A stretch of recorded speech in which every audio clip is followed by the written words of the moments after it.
What's going on? My name is Joe Lewis, and I practice talking on the internet, and it's been a little bit. So just kind of as an update on that, I moved.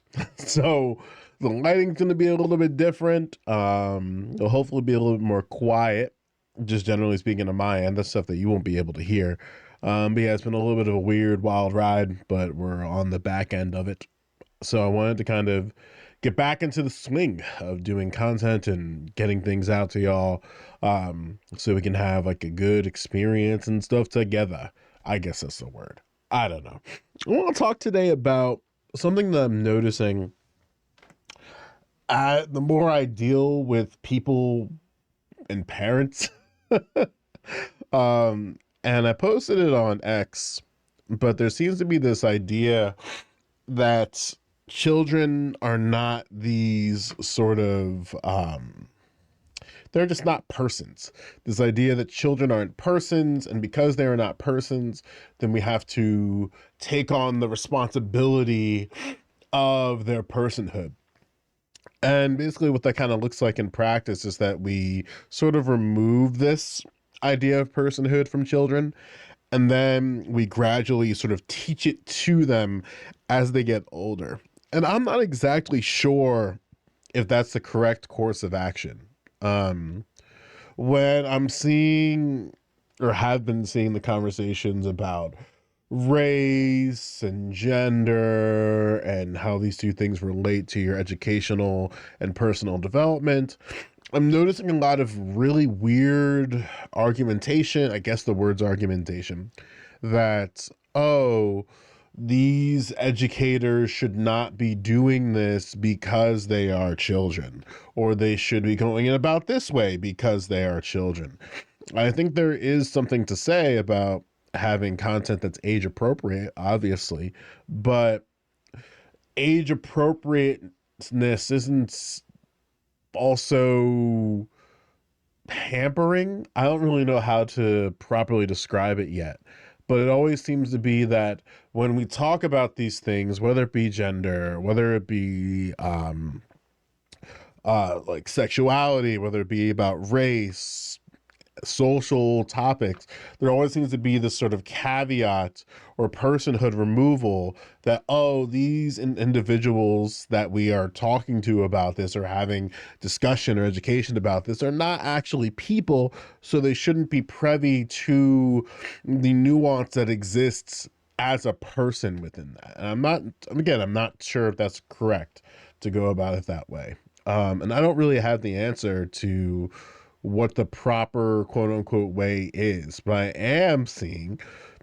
this sort of practice where we start teaching and contextualizing a little bit later in the game that I think is appropriate. I think it's possible that we can have fruitful discussions and fruitful education about a myriad of topics, but I don't think that these discussions should come at the expense of neutering or subverting, maybe subvert's not the best word, but diluting the content that exists within it.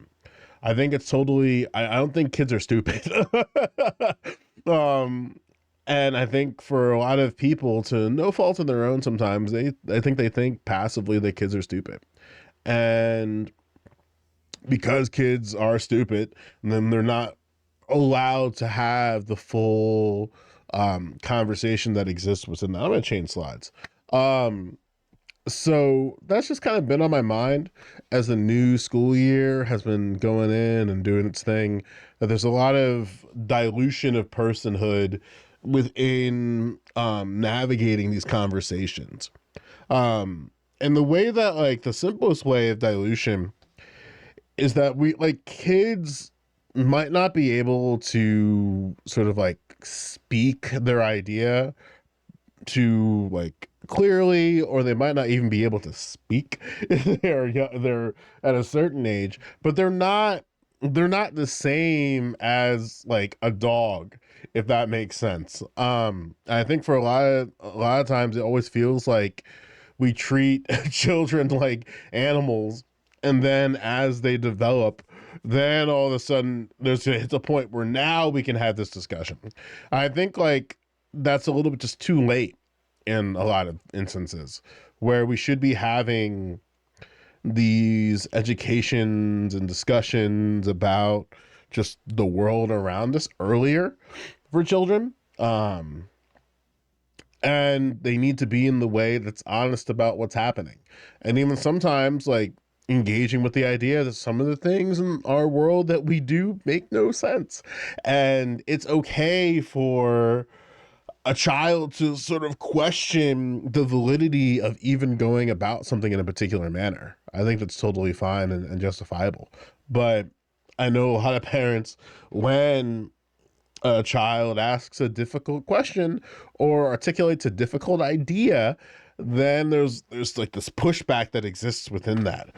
And even in board meetings that I've been watching, I'm seeing this pattern a lot where a child or young adult comes up and says something that basically goes against the status quo of things. And then you'll have other parents come up in like sort of the response of that public comment and trying to make it seem like that kid has no idea what they're talking about, that kid couldn't possibly understand. And I just think that does a disservice to everyone, where we think that like those who are younger than us can't be able to have difficult questions that you as an older individual can't answer or have a difficult time answering, and sometimes might even not have an answer altogether. um, so I think generally, like we put, like I mentioned earlier, like we put children in this box that removes the personhood.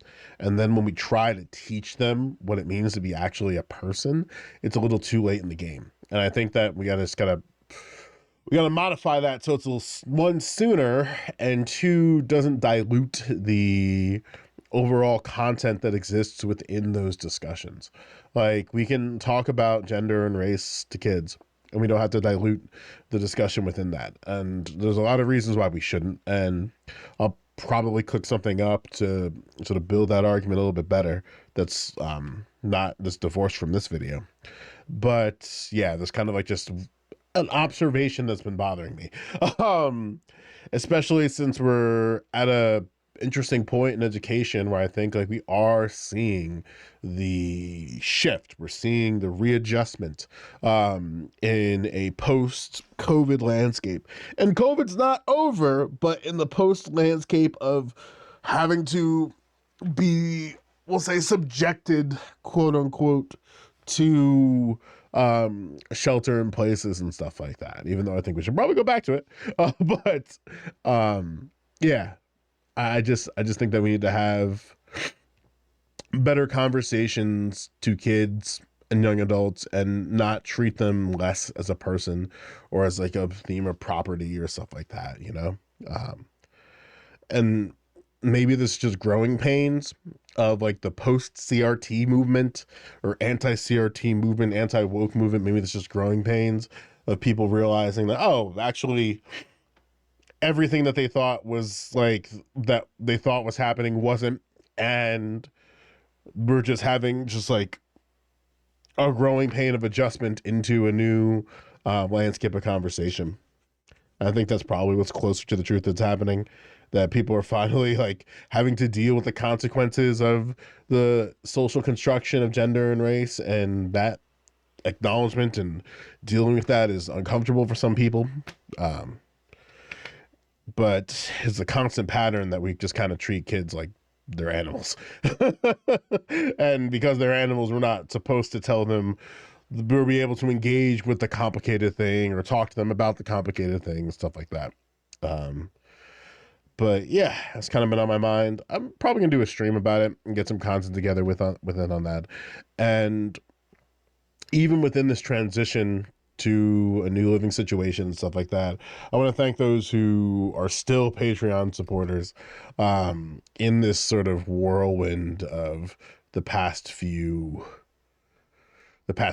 um so I really appreciate your patience with me as I'm going through that. And I also appreciate those who are going through with it. I really do appreciate it.